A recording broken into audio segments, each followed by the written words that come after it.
Bejn id-29 u 30 ta' Deċembru se jgħaddu mill-Ajruport Internazzjonali ta' Malta madwar 50,000 passiġġier biex dawn l-aħħar jiem tas-sena 2023 se jkunu irreġistrati bħala l-aktar ġranet impenjattivi għall-ajruport matul dawn iż-żminijiet ta' festi.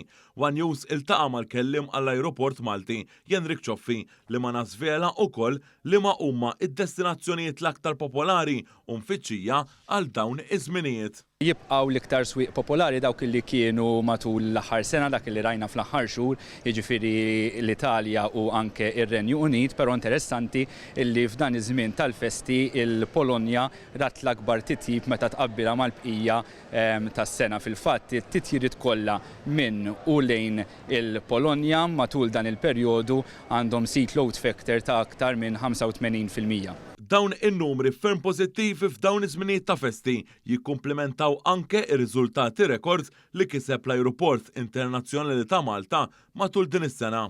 Is-sena 2023 kienet sena pjuttost biżla għall-Ajruport Internazzjonali ta' Malta, fil-fatt anke aħna qbiżna l-aspettattivi tagħna u ftit tal-jimilu ilqajna 7.5 miljun passiġġieri, ġifieri anke qbiżna r-rekords tal-2019 is-sena ta' qabel il-faqat il-pandemija.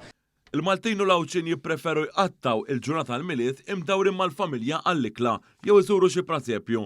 U għalhekk kif mistenni dan il-jum kien l-inqas impenjattiv għall-ajruport. Dakinhar kien hemm 52 titjira, 26 tluq u 26 wasla u għaddew mill-ajruport 6,500 persuna.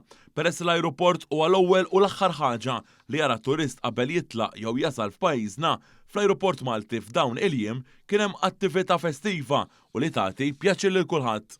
Aħna l-ajruport dejjem nagħtu l-importanza li huwa l-ewwel u l-aħħar impressjoni li turisti jieħu ta' pajjiżna. Allura matul dan il-perjodu se jkun hawn diversi attivitajiet għaddejjin kemm għall passiġġieri u anke għal dawk kollha li jkunu jixtiequ jżuru l-Ajruport Internazzjonali ta' Malta matul dawn il-jiem tal-festi, diversi attivitajiet mifruxa madwar l-ajruport kollu anke għat-tfal. Allura nħeġġu lil passiġġieri u dawk kollha li jixtiequ jingħaqdu magħna biex jiġu hawnhekk fl-ajruport u jgawdu minn dawn l-attivitajiet.